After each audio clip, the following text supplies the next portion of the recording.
And now let me just share the. Yeah, I'm still kind of running this thing.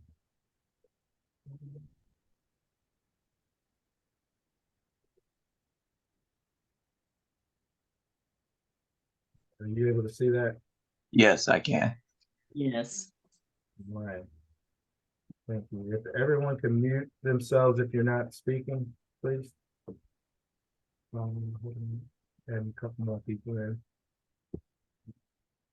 All right, Pastor. Okay.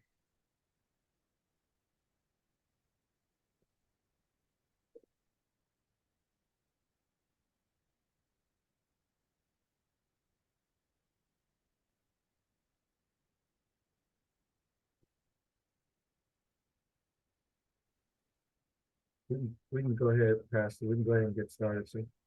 Okay. I want to say good afternoon, good evening to everyone. We are here again for another session dealing with resiliency of the family. My name is Nathaniel Thomas, Pastor Thomas, pastor of the Forestville New Redeemer Baptist Church, and we are partnering with the Matthew E. Minor Awareness Foundation. And you're going to hear more about the foundation tonight and what it's all about and why we are here. But just before we get started, let us bow our heads in prayer. Father God in heaven, we come this day to say thank you, oh God, for another opportunity in coming together as brothers and sisters in Christ. We ask you, oh God, to bless our families, bless our children, bless our community, oh God, bless even our society as in spite of the madness that is going on right now. But we know, oh God, that you are able to give us the strength to prop us up on every side, to be able to deal with the ills of that which is surrounding us on a daily manner. We ask you, oh God, that we recognize that while we are coming together, we realize the need to foster resilience in our community with the emphasis, oh God, on our families, which are to support our young people as well as inform and support our parents who are the true strength of our community.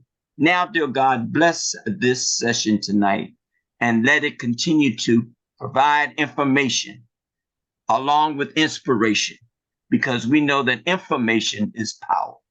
In all of these blessings we ask, in your name we pray, in Jesus' name, amen. Amen. I just want to say very briefly again, my name is Pastor Thomas, pastor of the Forestville New Redeemer Baptist Church. And here again, while we're here coming together, we are here to discuss ways of building resiliency in the face of the challenges that our families and our children are faced on a day-to-day basis. And we are joining together as a network to discuss the viable and to look at viable resources that might be available to help our families in many ways. So without further ado, I'm going to turn over to Sister Brother Todd and Sister Mia Minor, who are going to tell you more about what this is all about and why we are all coming together the way we are. And we'll also be introducing our guests tonight. Brother Todd and Sister Mia. Thank you, Pastor. Thank you so much, and a wonderful prayer. As Pastor said, we're just gonna have this up. We're gonna just touch some high points about the foundation, and so that way we have enough time. We want to stick to our time, and so in 2019 we lost our son Matthew to the chokeout challenge, or probably the blackout challenge. They keep changing the names. in 2019 through TikTok. As a result of all the responses from the young people when at Matthew's tribute, we found out that this was an epidemic that's facing our young people, and we wanted to do something about it so other families don't have to go through what we went through with, the pain of losing our son and just all the grief and everything that comes along with it. And it really changes the whole dynamic of your family when something like that happens. So here's information about us. We're located in Accokeek, Maryland, and there's our website.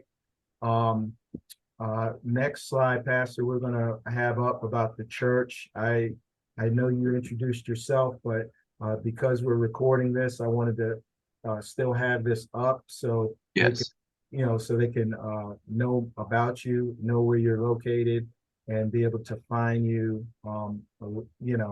after if they want to reach out for additional support and resources. So now, without further ado, I'm going to introduce our guest speaker today. We have LaQuanta Bivens-Hernandez. She's a wife and mother and advocate of children's online safety. She's been an educator for 20 years.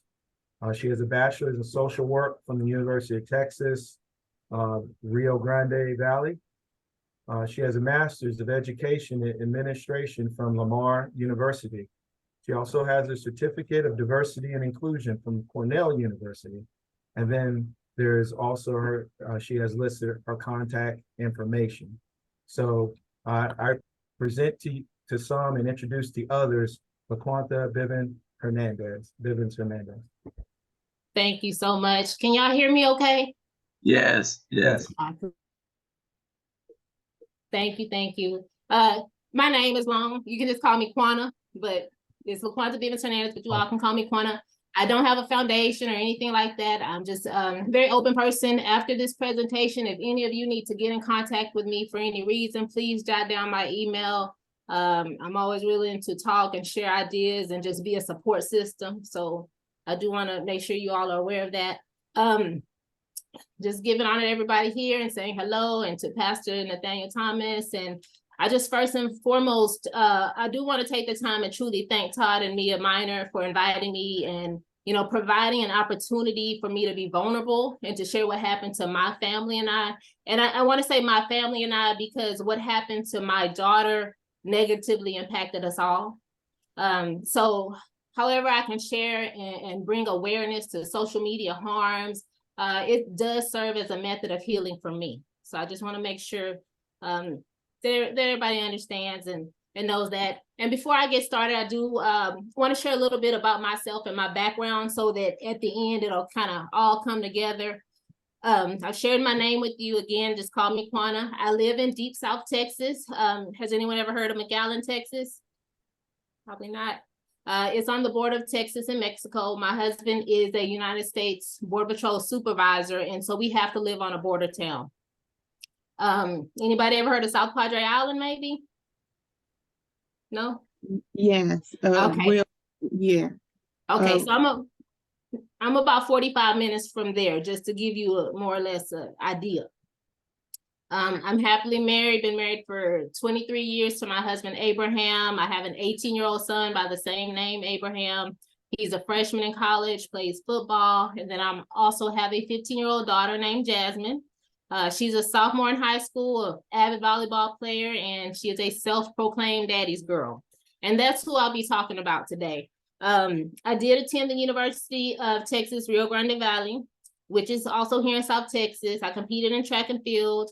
I graduated with my bachelor's in social work, but immediately after I began to work in juvenile probation with my bachelor's, I realized that I wanted to affect children in a more positive way. I wanted to reach them before they got or became a part of the system, the prison system and things like that. So I wanted to go into education. So that's how I ended up in education. I've been a classroom teacher for 11 years. And then I decided to go back to school to get my master's in education administration.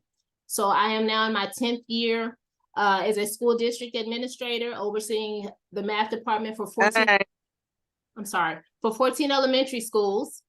And so today I come to you speaking not only as a mom, as an educator, but also as an advocate for children's online safety and children in general. I have a heart for children. So I do want to go in and share in detail with you all what happened to us in regard to online harms. So next slide, please. That's my daughter. That's just a clip from an interview we did with CBS Morning News. But basically for her, her online harms started with racial cyberbullying. This was back in September of 2021 with an anonymous TikTok account. Her picture was cropped. A picture of her smiling face was cropped. She originally was standing with a group of her volleyball friends, and someone took that pic, and she posted that picture of her and her friends on Instagram, what normal 13-year-old teenagers do. But someone took that picture and they put it on something else, and I'll get into that in a moment. But that account, they made a fake account, and they named that account the initials of her junior high, and it said 8th grade boys. And the caption to that TikTok was the only Black B word, and I'm not going to say the curse words, but the only Black B in school. And this particular TikTok had been shared, liked, commented on by her classmates. She initially was shocked, just confused. She felt hurt that anyone would put something like that about her. And just to give you the nature of my child, she's always with her youth group at church. She's playing volleyball, or she's at home. She's more of a homebody than anything. So she was very shocked and just hurt by that. She immediately told us, her parents, which is what a child should do when something like that happens. And we reported it to TikTok and to her school. I can say I never at that time found out who did it. And TikTok, they took that page down a couple of days later. But if you know, like I know, once something's out there in social media world, it's out there. They can take it down, but kids are going to share things. They're going to take screenshots. They're going to do all of that. So I left it at that. I assumed it had been investigated by the campus. And again, TikTok took it down. So I left it at that, and I continued to monitor my child. Well, fast forward 2 months, and now we're in November of 2021. It begins again. And it goes on for several days. This time, it's not through TikTok. It's an anonymous account through Instagram. And they're using that same exact picture that they used in September of my daughter. And the account now was called MJH, which is the initials of her middle school, and then it's the N word. And again, to give you some background, we live on a border town. So within her whole junior high, there might have been 3 Black children, and my daughter is the darkest of those Black children. Those pictures, there were racist pictures and comments directed at her. And like I said, I'm going to be very detailed. So I'm going to kind of give you an idea of what was posted about her. It was a picture of her face cropped onto Emmett Till's body being lynched from a tree. It had her face cropped on a burning cross with rows of hooded KKK members lined up behind her with the caption "Gorilla Pack Watch."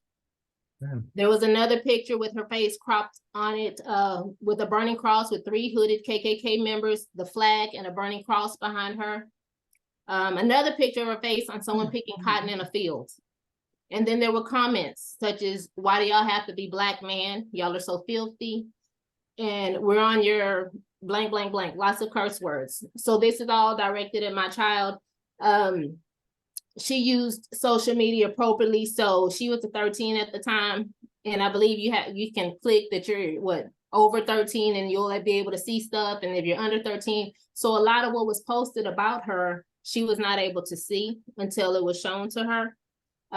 So when we talk about, oh, well, you need to keep your kids off social media, they're doing this or they're doing that, she could have either put that she was older, or in her case, she didn't even know, and she still received extreme racial cyberbullying. Yeah. So I'm sorry, did you have a question? No, I was just reacting. It was Okay. just, Yeah. So she did reach out to the poster, the person putting that, and she politely asked the person, take that down because it's disrespectful and it's immature. And the poster responded to her, shut the F up, just because you're the only Black B word in school don't make you special. And so at that point, my daughter felt helpless because she didn't know what to do to get that person to stop. So that poster, the person who put it, continued with the racial pictures and that language on and on for days. Us as parents, you know, again, she told us what was going on, but she felt targeted because of the color of her skin. She felt humiliated because she's not confrontational. She's not that type of person. And just like that TikTok account, that Instagram had many followers, including at least one teammate of hers.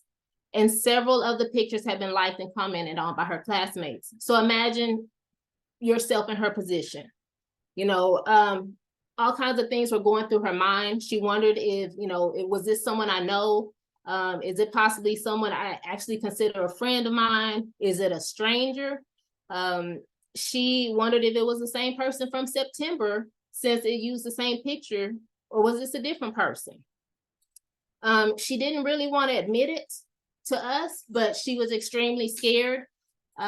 When she did let us know that, and again, this was like that first night, my husband's in law enforcement, so we immediately reported, filed charges. FBI contacted us and they asked, do you want us to come sit outside of your house? Because we're not going to take, as a family, you can't take any threat lightly. So are these kids playing? Is this an adult? What is it? My husband being my husband, he says no. If they want to come over here and try something, we got something for them, because this is Texas and we have our guns, you know. And you know, we have cameras all over. So he did decline FBI come to sit outside of our house. But my 13-year-old daughter, for the first 3 or 4 nights that after this happened, well, the night that it happened and after it happened, my 13-year-old daughter would not sleep in the bed by herself. She slept in our bed. She was not comfortable leaving the house unless she was with us. She just didn't feel safe. She did not want to go to school because she knew everyone had seen or had heard about that racial cyberbullying. And it's embarrassing. If you all have teenagers or you're familiar with teenagers, you know, things like that they're very emotional. So she's just very embarrassed. Because she's embarrassed because once something is out there, like I said, it's out there and it can be shared multiple times and with multiple people. We did have her go and visit with a licensed professional counselor about a week after the racial cyberbullying occurred. And after he met with my daughter, one of his comments stuck out to me, and he says, if she did not have the resilience and the faith that she has, you possibly have a situation where she would have committed suicide already. And for me as a parent, that broke me, because that's my baby. That's my baby. And so and y'all bear with me, because this happened in 2021, but it's still very fresh for me.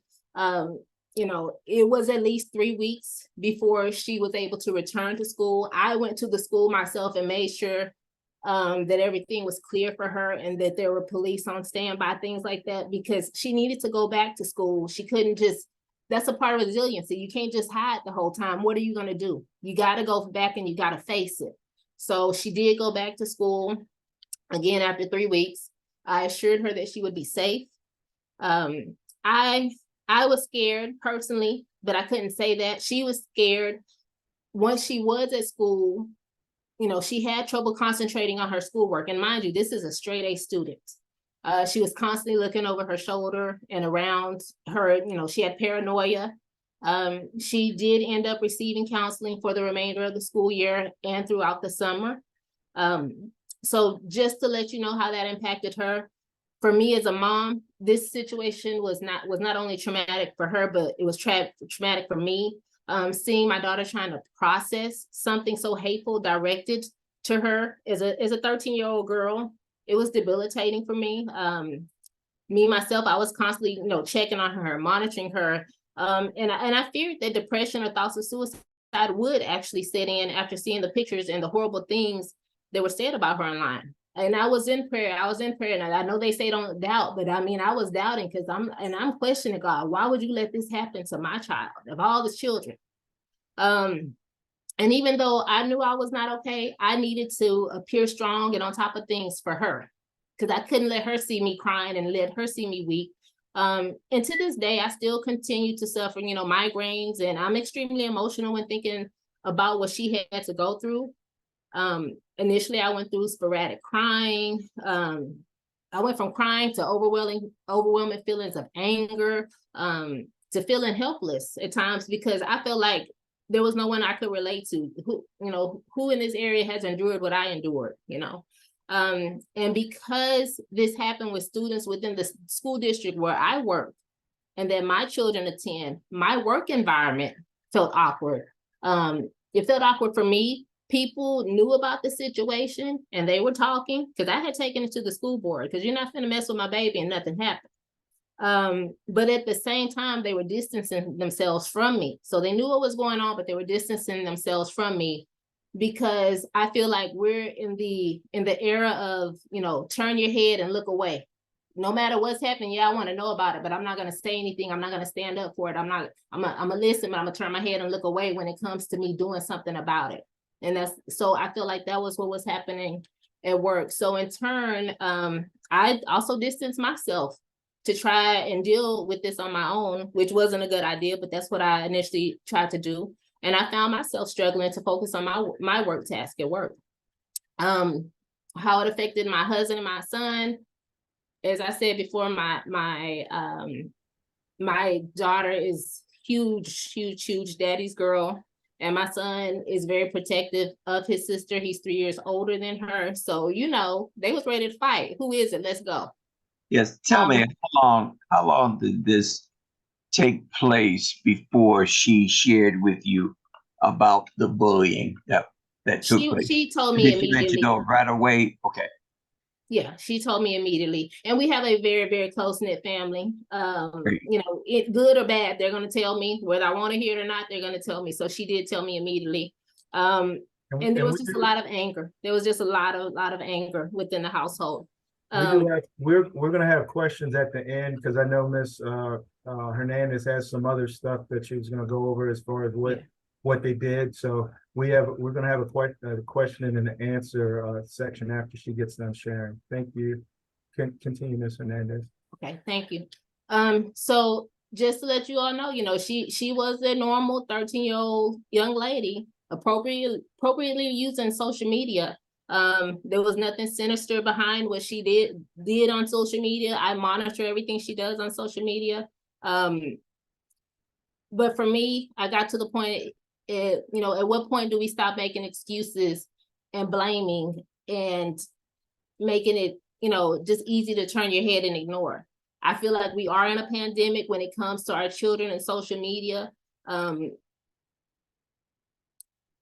one's, what's the word?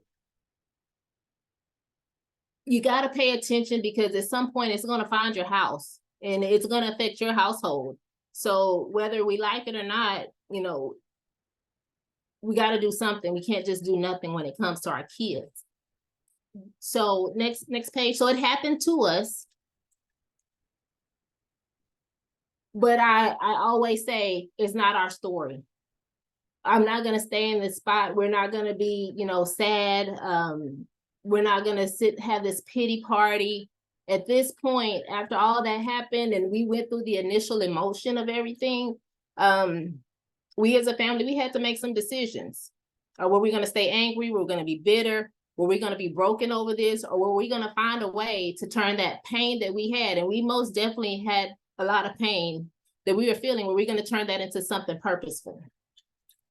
So first thing, we did have to acknowledge that it happened to us. We had to acknowledge that it happened to us, but that was not going to be our story. This is where the resiliency comes in for us. In the Bible, Paul testifies that God's strength is made perfect in his weakness. So I had to cling to that. I had to cling to 2 Corinthians 12:9-11, because that scripture showed me that resilience isn't something God leaves us to develop on our own. And I had to really realize that. I wasn't alone. When we walk with God and we trust him, we can rely on him for that strength we lack. And if you all just ever, if you really, really know me, I'm a very introverted person. I don't have a whole bunch of friends. I was like, Lord, where am I going to find this strength to even fight this? Because this is much bigger than me.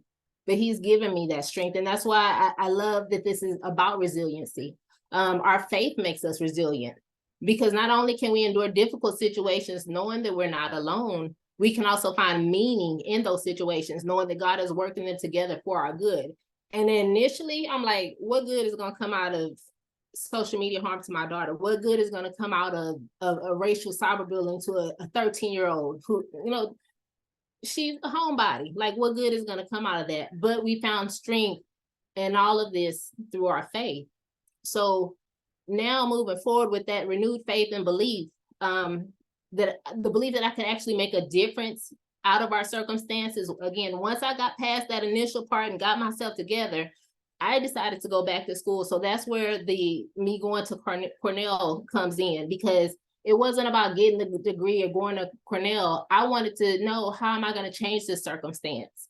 I wanted to fully understand diversity and inclusion and why that happened to my daughter, and what I could do to better educate my colleagues at work, better educate the students that I serve, and to change the narrative, because I can't look away.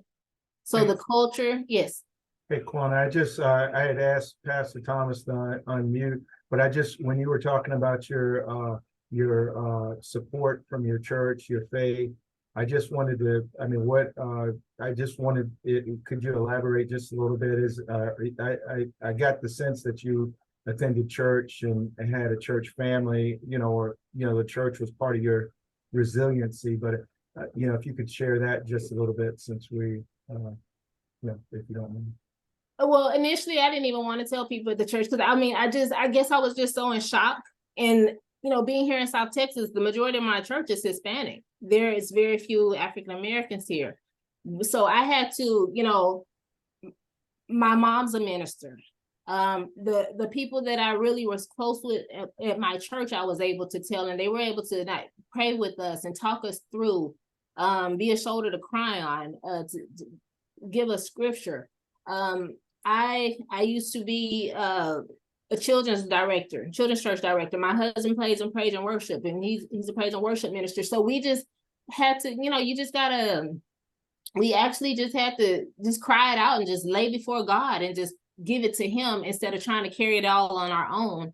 And then, like I said, the church family, they were just, listening ears, and those that are praying for you, because sometimes we were to the point we couldn't even pray for ourselves, and they just prayed us through it. And then Jasmine's youth group, man, they just rallied around her like nobody's business.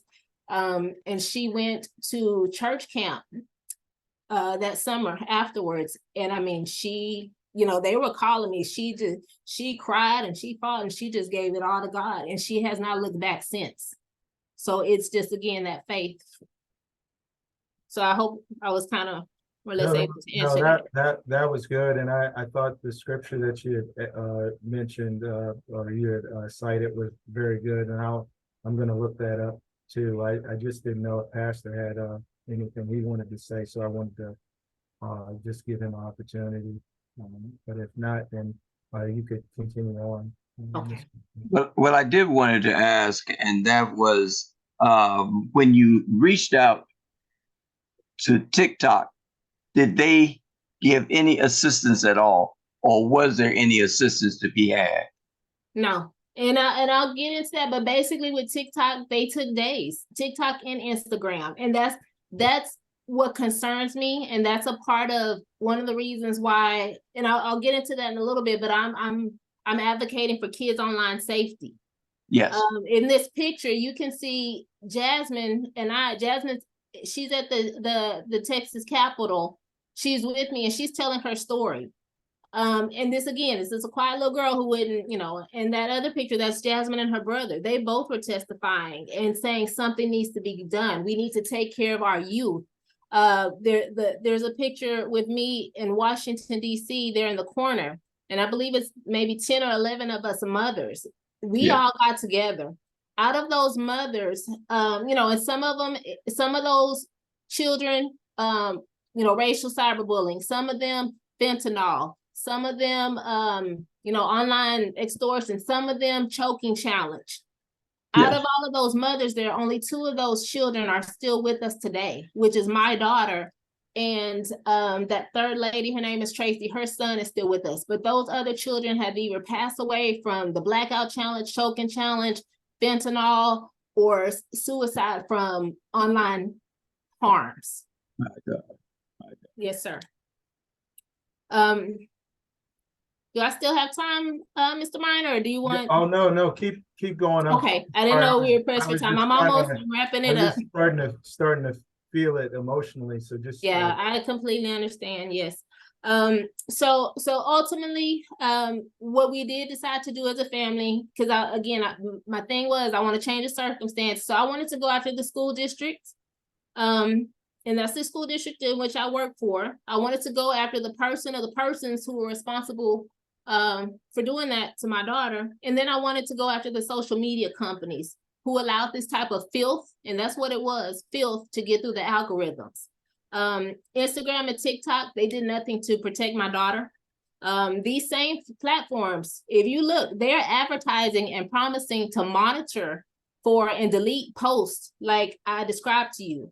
But they didn't do that.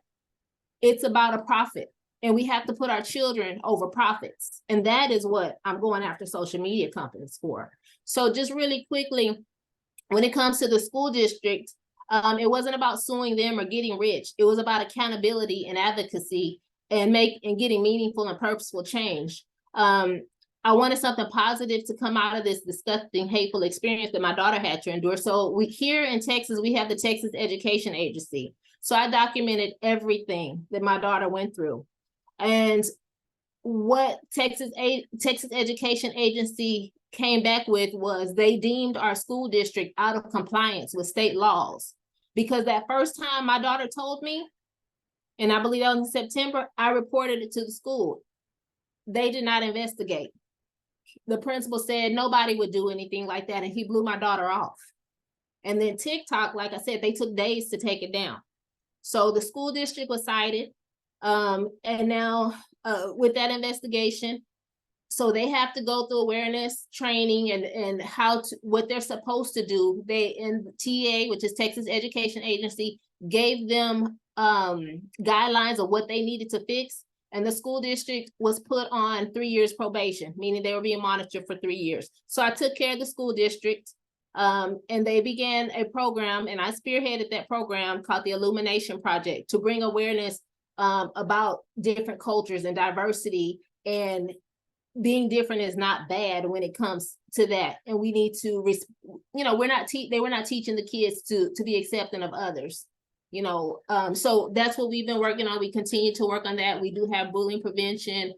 We do a lot more celebrating of different cultures now than what was happening back then. So I continue to monitor the school. They know who I am. Again, I work for the school district, but since that happened with my daughter, I keep an eye on a lot of different things now. They know. So they are trying to make some changes. So they do have to get into compliance, those particular boys. And that's what we found out through the help of the FBI and various law enforcement agencies. We were able to track down that it was 3 boys at her school doing this. They do not know her. She does not know them. One of the boys, and let me go back. Once I found out who those boys were, we had attorneys, we had the whole nine. They were all delivered cease and desist letters. They were not to make contact. They can't even, to this day, none of them can even be in a room with my daughter. Before when she went back to school, and once we found out who those boys were in our school district, the situation was, oh, well, she can go to another school. I said, no, she's not going to go to another school. Those 3 boys can go somewhere. She didn't do anything. She shouldn't have to leave her school. So those 3 boys were made to leave to another school. The school district had to make accommodations for them to go to a different junior high. One of the boys took the rap for the other 2. They were making the pictures. So 2 of them were making the pictures, and then one boy was uploading the pictures and putting the comments. So he was the one to get charged. We had our day in court in January 24, 2023. Mind you, this all happened in 2021. When the judge asked him why did you do this? He said, I thought it would be funny and I would get more clicks and likes. So we need to understand the addiction to social media, the addiction to likes, all of this, and to whose expense. Hey, So, yeah. LaQuanta, or first Pastor, did you have a question? And then also we had a question that came up in the chat, but I'll let Pastor start if he had something. No, go right ahead. Go right ahead. We need to hear the question. Okay. First question. It was just, well, I think you kind of answered it. Said, did you think of homeschooling when this happened? But I think you said you had mentioned something about the young people being relocated. Or, yes, sorry, can't you hear me? Yeah. They were made, that was one of the stipulations because of the cease and desist. And, they came up with, she could that she could go to another school. I was like, no, they need to move. And those boys are not allowed to contact her at any reason. In the letter, and they were all sent certified letters to the boys and their parents that they would be sued. And they, my attorney put everything in there. So it was Loctite. If at any point you email my daughter, you text her, you make a comment on any of her, anything, then it is grounds, because now they have been warned, judicially warned. There was one other question here. Let's see. It said, did you say that some of her teammates tagged her post or liked her post? Yes, one of her teammates did. Yes. Oh, wow. Yeah. Okay, and that's all the questions we have in the chat right now. There's other comments, but you'll be able to see that a little bit in a minute. But if you wouldn't mind continuing. Yeah, and I'm wrapping it up. I think with the boys, and I think someone made a comment, but those boys did not think I was going to take it to where I took it. I think they, we're gonna bully her, we're gonna bother her, but it's not gonna get to that point. So when we were in court, and that young man, the judge says, what do you want? What do you want me to do? Because he was asking Jasmine. She says, first of all, I want an apology. I want to know why. And she says, I want a psychological. This is a 13-year-old child. Well, this is 20 when we went in 2024 at the end, so she's 14. She says, because I don't understand how anybody in their right mind would do that to someone else. So this is my daughter telling telling the judge, and that boy, he's shaking. I have never seen anyone shake the way he was shaking.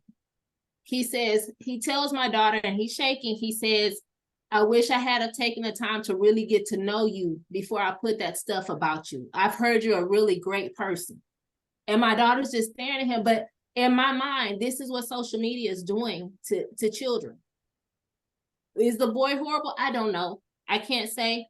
But to put something like that, but he's doing it for the likes, for the, I guess what the kids say, for that clout, to say, you have this many likes and you think it's funny at the expense of someone else. Could you tell us what those likes mean when you talk about the likes?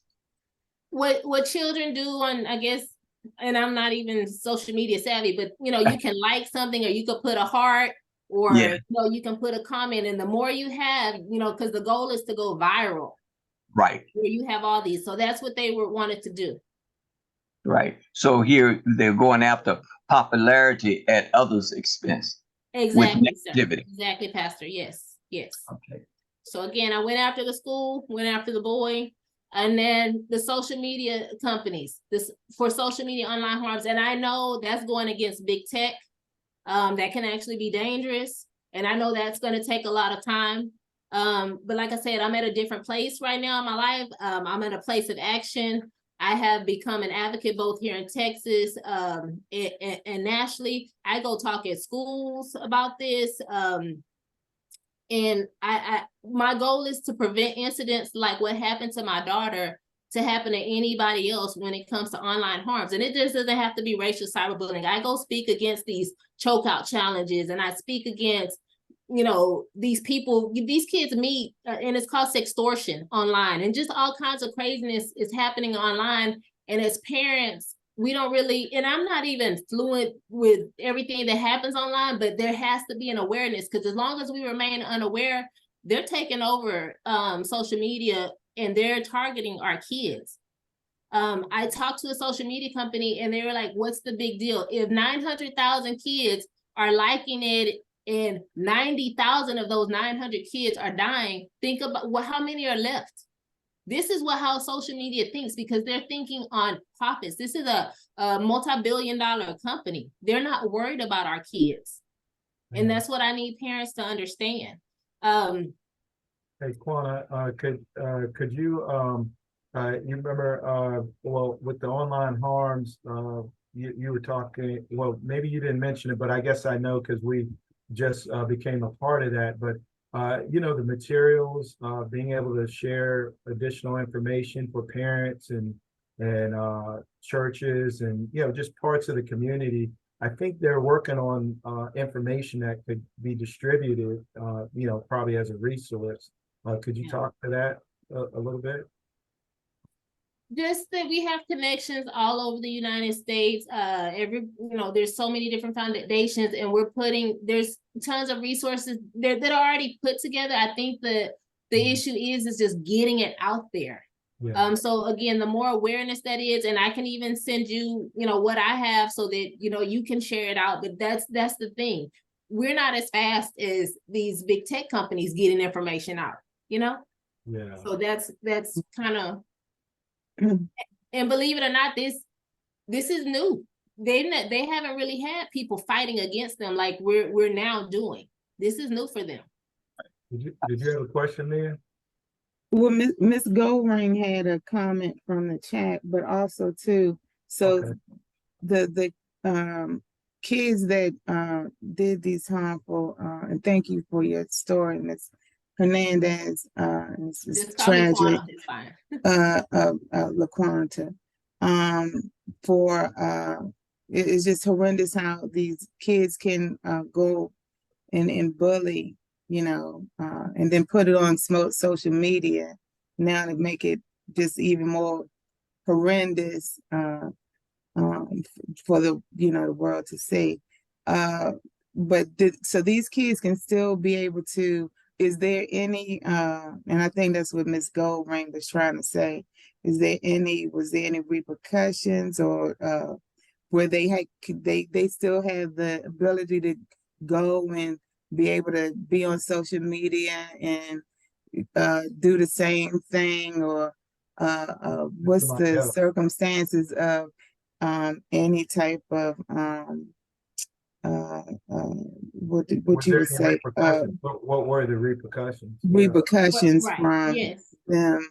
Did they remove them from social media? Is there any type of what actually happened? What happened? Okay, well, here in the state of Texas, and again, that's why we were at state capitol here in Texas advocating, because there is no such thing as racial cyberbullying here in the state of Texas. Mm-hmm. So they were, what that young man ended up getting was he's on probation until he's 18, but he was not told to get off social media. He was not, What type of probation is he on? What is his probation? His probation is not, you can't get on social media at all. No, he just has to stay out of trouble. That's basically what they told him. Okay. I personally was looking at maybe because to me that warranted some time in juvenile. But no, here in Texas, all our juvenile facilities are just packed. They are not taking kids unless it is major, meaning they've done murder or something like that. Criminal. Yeah. Yeah. So he is just he's on probation. He has to be in at a certain time, and he just kind of has to stay in trouble. And once he's 18, and if he stays out of trouble, then it will be expunged. And Sister Goldring, I see your comment where you were saying there needs to be monitoring systems to flag harmful text information. And I think that's where where the working group and the advocacy that you're showing pictures of here, Quanah, is that that's what these groups are for. That you're pushing for kids' online safety, And actually, I think later on our next slide, we'll kind of get on to the actual kids. Right, yeah. So I'm wrapping it up. I just want to give some information on Jasmine, because I know we as a family do advocacy, but her as a child, she's doing advocacy at her school. She's a sophomore now. She's student body president as a freshman and as a sophomore. So she makes it a point to make sure that we talk about social media and online harms. That is one of her main things. She rallies against bullying. She makes it a point to push the students to be upstanders and not bystanders. So she tells the students, and I love to see it because they have so much respect for her. They saw how she handled what she handled. Goes back to that resiliency, because she's being an example for these other kids. They don't have to look at an adult. They can look at another child, someone their age, and they see what she's doing. So she is leading her class to excellence. She tells them, if you see something wrong, if you see someone being bullied in person or online, say something. If you see something, say something. Don't be a bystander, be an upstander. Just yesterday, she's leading Fields of Faith at her school, where different churches are coming together, the youth of the church. And this is a public school. This isn't a private school where it's Christian based. So she's leading other kids to Christ, and I see that. And so when I go back and think, like, why my child, God is answering me. That's why, because she had to go through that to get to the point that she's at. Because you don't see 15-year-olds as much out there ministering to their classmates, bringing them to God. You may see, the world bringing our kids to them, but she's out there ministering and she's bringing these situations to light. Today she was at central office. She messaged me, Mom, I'm on my way over there. She didn't come to see me. She has established the superintendent's advisory committee, where her and other students go meet with the superintendent, and they say, these are the ways that we can make the school better. Because a lot of times the superintendent's the boss, she's listening to other principals and teachers, but in no time do they ask the students, how can we make this campus better? How can we make this school district better? So they had a luncheon, and it was her and other upstanders of the school district. We have 4 high schools. And so they came together, and she said I haven't gotten to talk to her. She walked in since I've been on the phone, on the call with y'all, but I haven't asked her how that went. But she just said everything went well, Mom, and I hope she implements it. This is the product. Yes, she went through it, but she's turning that pain into purpose. So it's not just me with the resilience, it's her, it's my son, it's my husband, turning that pain into purpose. If you can go to the next slide. Yes. And this is where I keep talking about COSA, and I keep saying there's no more profits. I'm done with the big tech companies. We have to put our kids ahead of profits. Again, I went to Washington, D.C. last year twice. I was meeting with senators, and it's bipartisan. It's not Democrat, Republican, or anything. I have bipartisan support with this. I've met with the Commerce Committee. I've gone to the White House and talked to his President Biden's staff. I'm doing those things, and like I said, God gives me the strength, because I'm not that person. In my mind, this is me talking. To be just talking to everybody, but God, my faith, the resilience that I'm not alone, and God is with me. That's how these opportunities have arisen. COSA will require platforms to have a duty of care for kids. And when I say a duty of care, it can't just be computer-based. There has to be somebody on the other side where when I call and say my daughter is being bullied, TikTok, Instagram, there should be someone, an actual person to cut it off. It shouldn't take days.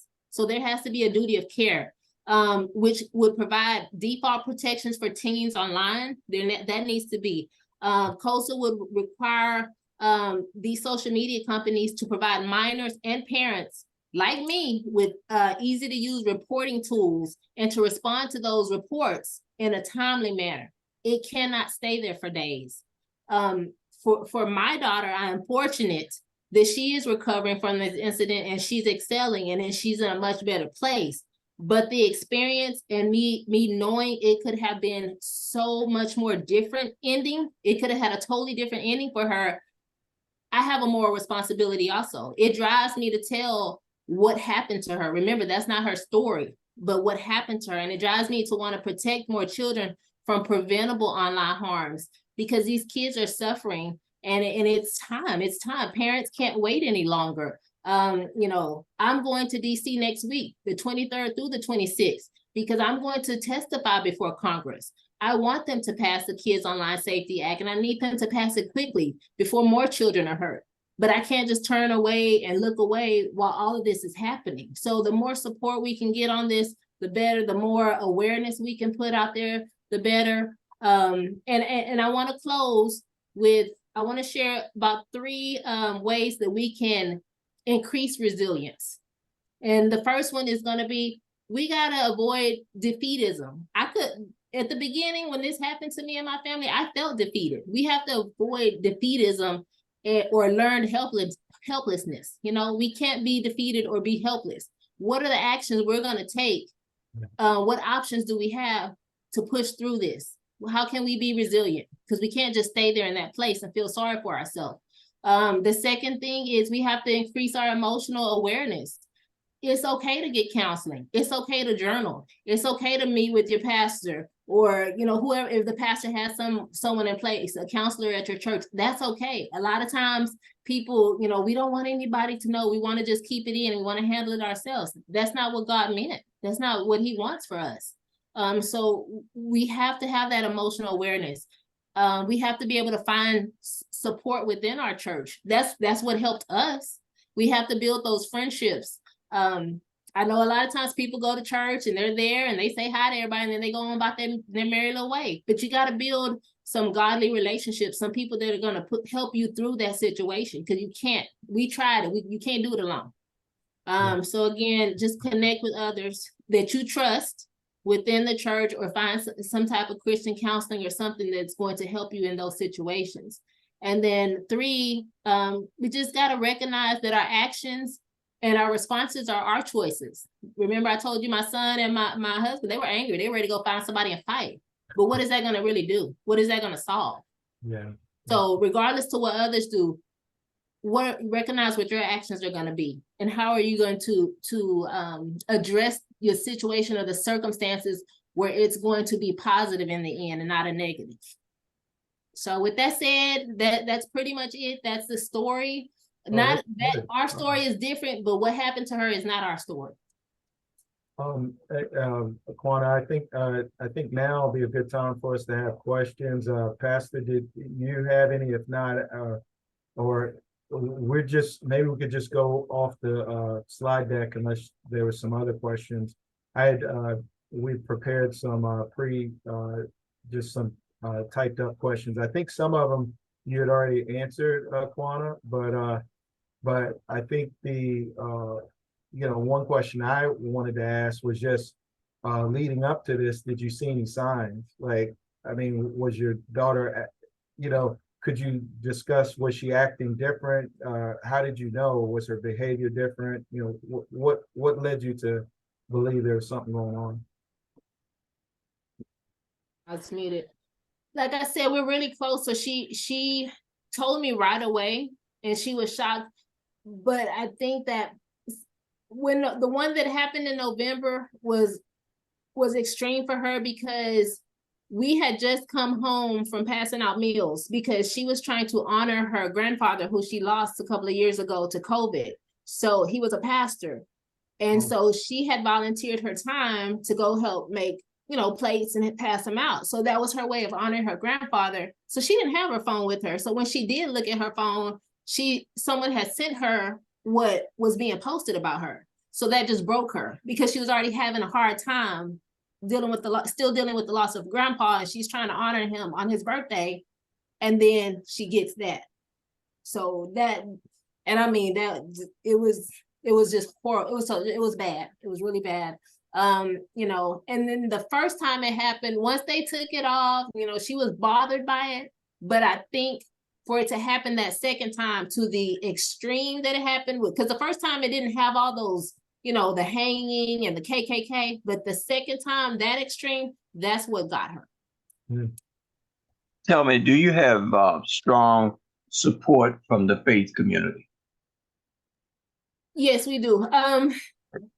Within our church, but like I said, my mom's a minister, my husband's mom's a minister, my father-in-law was a pastor. Like, our family is very very connected, very strong faith. you know, my husband and I have been couples counselors within the church. We have always been in the church. We've raised the children in the church. I just think without that faith, if we didn't have that connection from day one, I don't think it would have gone this way. I think there would have been marriage issues with me and my husband, because that's hard to deal with when you're dealing with your child and that happened. You know, there would have been arguments, things like that. But a lot of times we just had to stop and just, like I said, give it to God. And you don't know to stop and do that unless you've been trained up in that.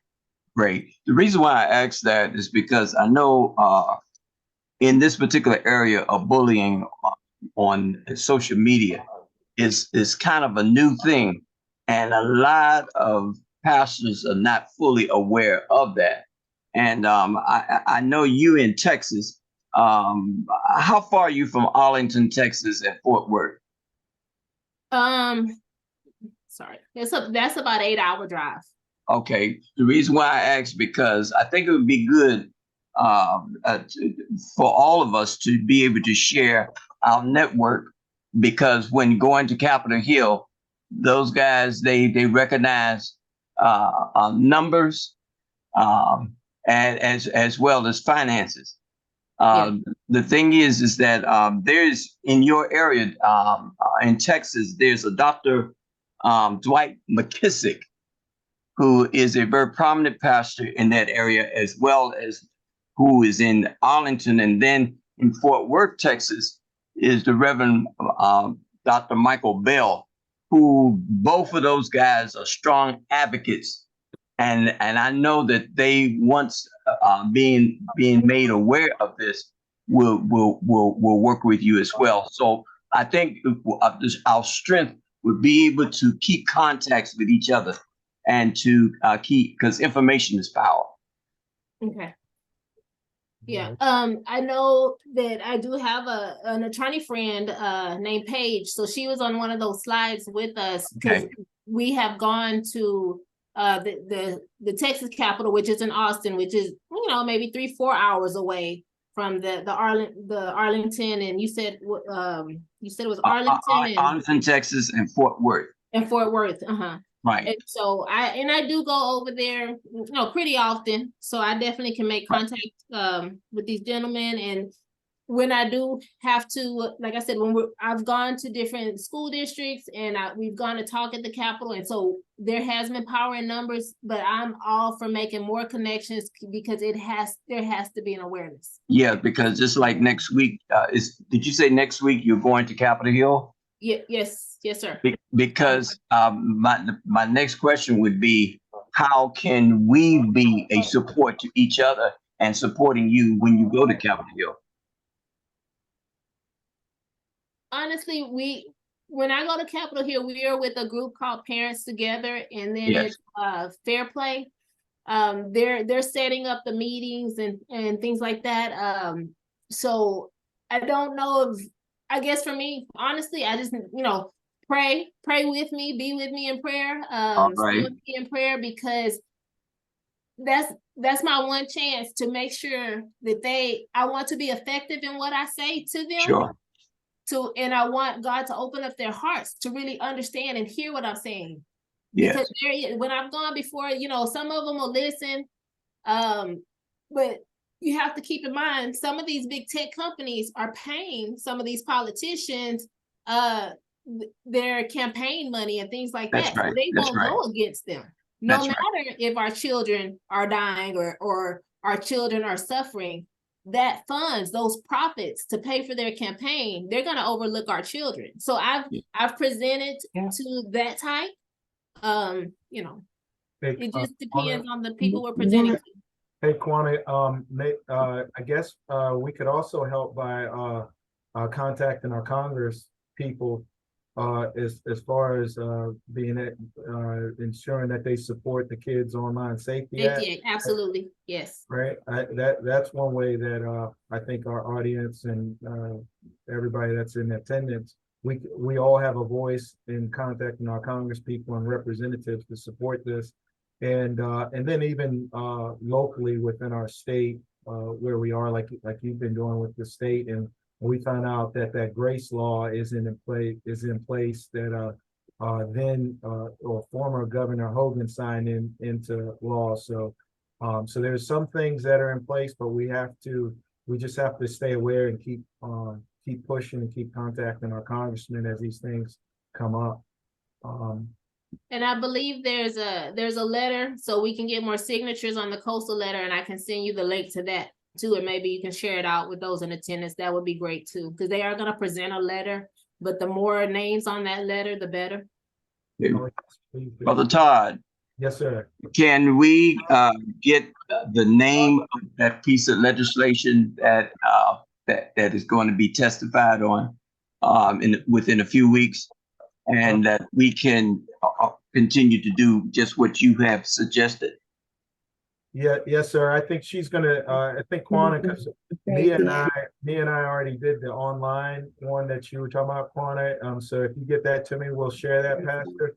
And the name of the legislation is the Kids Online Safety Act. It's COSA as a acronym. And she sends that. We'll share that, and we'll be able to put that back out. Put that out there to everybody. Can you explain the third solution for the? Is it called the open black box algorithms? It's more for research in the nonprofits, and what is the research for, and how will it help with regarding the harm of the safety in keeping the well-being of children?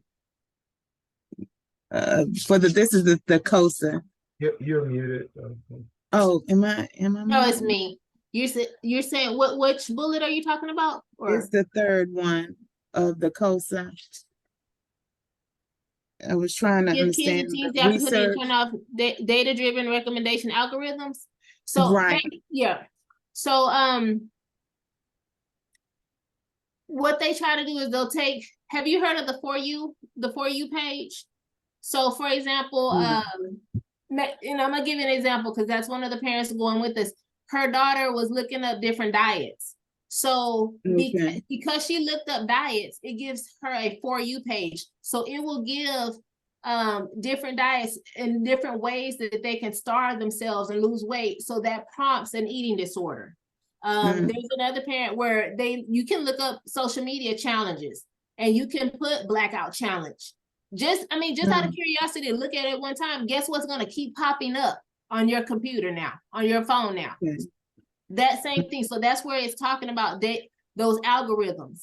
Or like in my daughter's case, when those pictures came through, how did that get through those algorithms? There should be a safeguard where it stops those type of things going through. Right. Okay. So so I have a friend, her daughter was 10 years old when she passed from the blackout challenge. And she had just literally, they were making breakfast. She went in her room, it popped up on her For You page, and she tried it because she looked it up one time. And this was a 10-year-old. So that's what I'm saying. We got to stop this. And there is no duty of care for our children on this. And a lot of parents, I didn't even know what a For You page was until I had to kind of learn it myself. Right. I don't know anything about this stuff. Okay. Thank you, Ms. Hernandez. Please call me Quan. I feel like I'm in the class. Quanta. Hey, and I'll just share something, Quanta, is I think we were running an ad on Facebook about the scholarship and that, and I believe that's what you saw when you contacted us. And I gotta tell you, you're like a force to be reckoned with. As soon as you got in contact with us, then other parents that have lost their children to online harms, you just connected us with the other families. And I gotta say this, that for a long time while we were doing starting our foundation and everything, of course we had community support and pastoral support and all that, but you still kind of feel like you're by yourself because you don't know anybody that went through exactly what you went through. So then when we connected and you connected us with all those other families, unfortunately they went through the same thing. But what is it, 70, 80? I don't know. It's like 70 or 80 families in that group. And it started with 10 of us. Yeah. Well, And thank you so, for introducing us to Ms. Bogart. Really nice. yeah, so I guess the thing is like, from your church family to your blood family to just support groups. I think the thing that we're one of the big things that I'm hearing and I'm seeing is that it's okay to ask for help.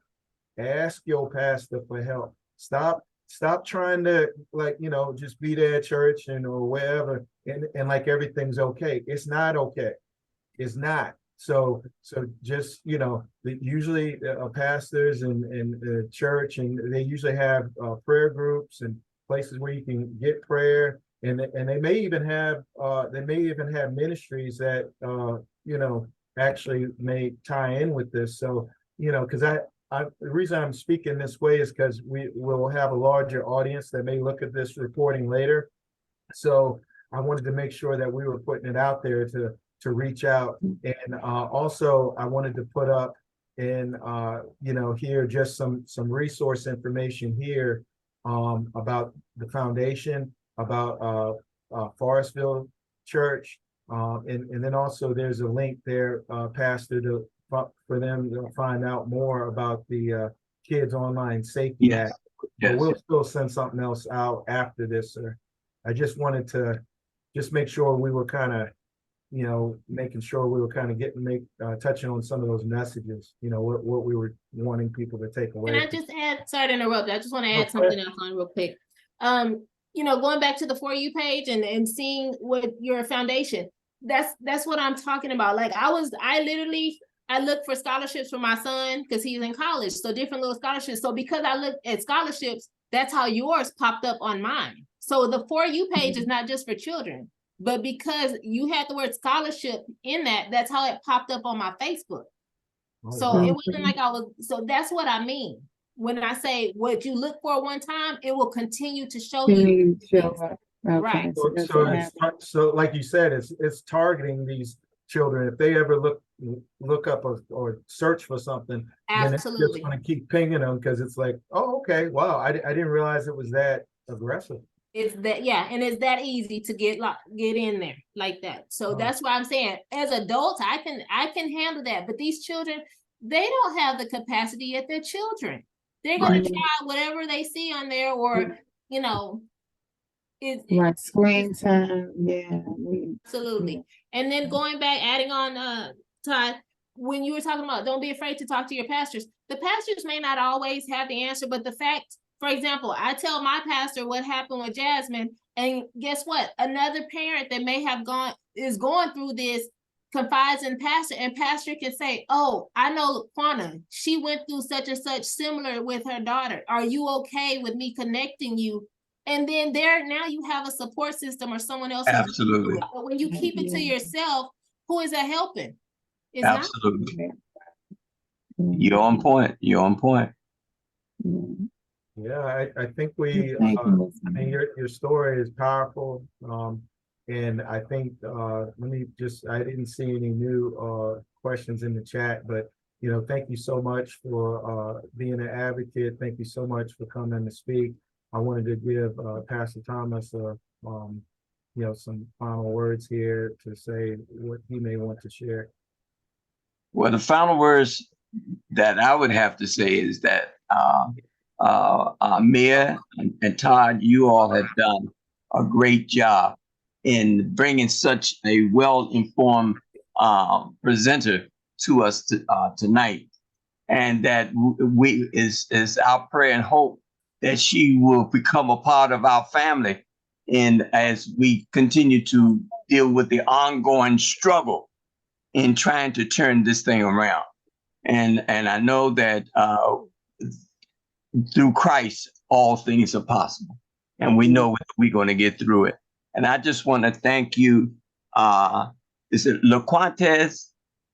Am I pronouncing your name right? I'm the world's worst when it comes. Don't worry, we're good. It's LaQuanta, but you can just call me LaQuanta. Okay, LaQuanta. I just want to say I enjoyed you tonight, and you brought very good, valuable information to us, and that we stay connected. Stay connected. Yeah.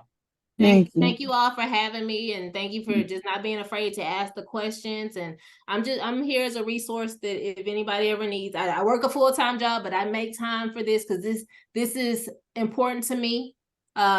Your children are important to me, and it's not just my child. And I told Todd something before. You know, when you take a stand for your child anywhere, you have to take a stand for children everywhere. So your children are my children. In any way that I can help, please let me know. Hey, Mayor, Thank you. Thank you for your guidance and your resources and your story. It's been helpful. And we just appreciate the time that you shared with us today. Yes. Thank you, Quantum. Thank you. Hopefully I'll get out there to Maryland one day and meet y'all. Yes, ma'am. And hopefully we'll see each other. you might see us you Person. might see some of us within a couple of weeks. Yes. Sounds good. Don't be surprised. Absolutely. Absolutely. Okay. All right. Thank you. Thank you so much. And I think that's going to conclude us for tonight. And until next time, have a good rest of your weekend, and we'll see you next time. Thank God you. bless you. God bless Thank you all. you. Have a good night. Good night. Have a good night. Good night. Good night. All right. See you, Pastor